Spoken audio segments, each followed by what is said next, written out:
guys. Welcome to Season 3, Episode 3, Safety Technology. And I have my main man here with me, Mr. Jeff Hopkins.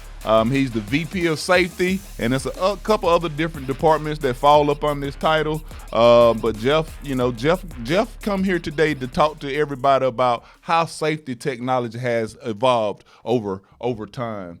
Jeff? Thanks, Nick. I've been around a while. I came to work here in '96, so I go way back, so I can tell you about how several things have changed. So thanks for listening, guys.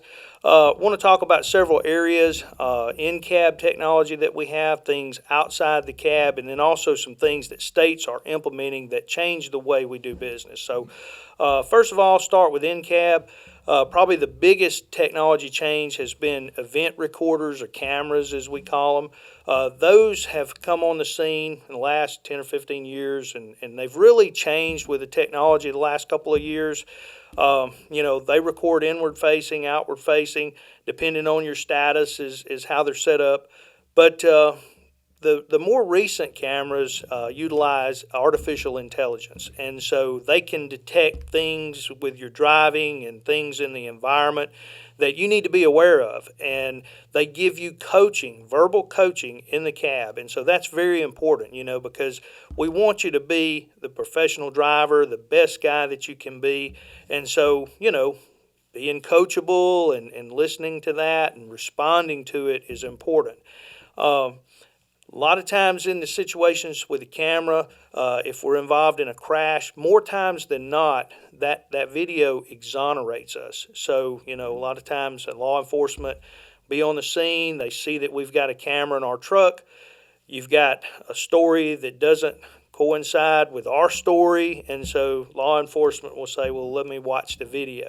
And so there's a process we go through to do that, and a lot of times it exonerates us, so it's really good. GPS is another big area, and I really want to hit on that.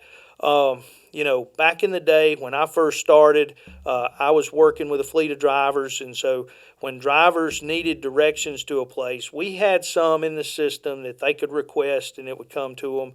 The more professional drivers kept a notebook, and they kept directions to the same places that they went. They would open the old notebooks, would be ragged, and they'd open them up and look up the place where they had went, 5-10 years before, and the directions would still be the same. Well, with GPS, the notebooks kind of went by the wayside. And so now you program in where you're going, where it knows where you're at, and it gives you turn-by-turn directions. But it's very important with GPS that you use the GPS that's on the RAND, which is a truck GPS. That GPS knows truck routes, it knows bridges and capacities. If you use your cell phone or you use some other navigation device, it doesn't know those same things. And so, unfortunately, I've seen some guys get themselves in some bad situations following a GPS, but it's not the truck GPS and it's not a RAN GPS. So utilize the GPS that's in the truck, and you can't go wrong. It may not coincide with the cell phone, but just use your cell phone to talk on through your hands-free device, and that's it. Don't use the cell phone GPS.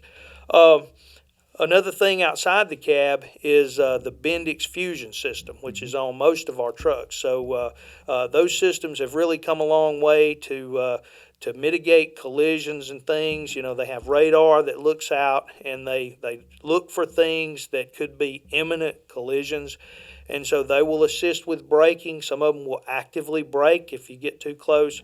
So you really need to maintain your proper following distance and speed, but you have that extra measure of safety that's there to help prevent a rear-end collision or a collision with an item that's in the road. So, we're very thankful to have that technology, and I think it is very helpful.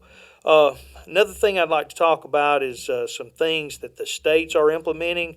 I've been to some safety meetings recently, and we talked with the Alabama law enforcement folks about what they have, and I know other states may be even further along than what Alabama is, but there's devices out there that detect underinflated or flat tires. They're called tire anomaly detectors. And so some of those are being set up at weigh stations at different areas. And so if you drive across that, it's going to alert them that you have a tire on an axle that is underinflated or flat. And so as these state investigators are looking to inspect trucks, a lot of times they have manpower issues just like any business does, or just like us in the trucking industry. They want to make the best use of their manpower.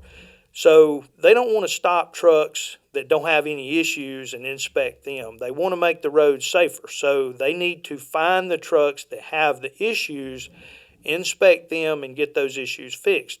So if you're driving along and you haven't done a proper pre-trip and you've got a flat tire on your truck or trailer, or it's underinflated, they're going to find it when you go across one of these things. So it's critical that every day and every time you swap trailers, you check that equipment and do a proper pre-trip.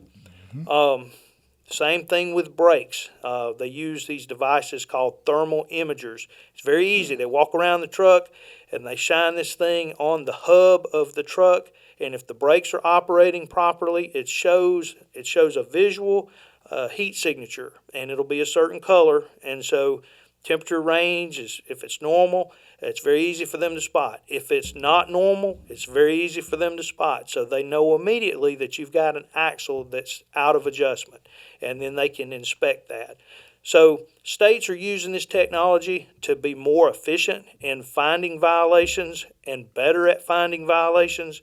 And so until we get technology on the trucks and trailers, which ultimately, we will, but right now you're the technology. So you have to do a proper pre-trip, and you have to record any deficiencies you find on your DVIR.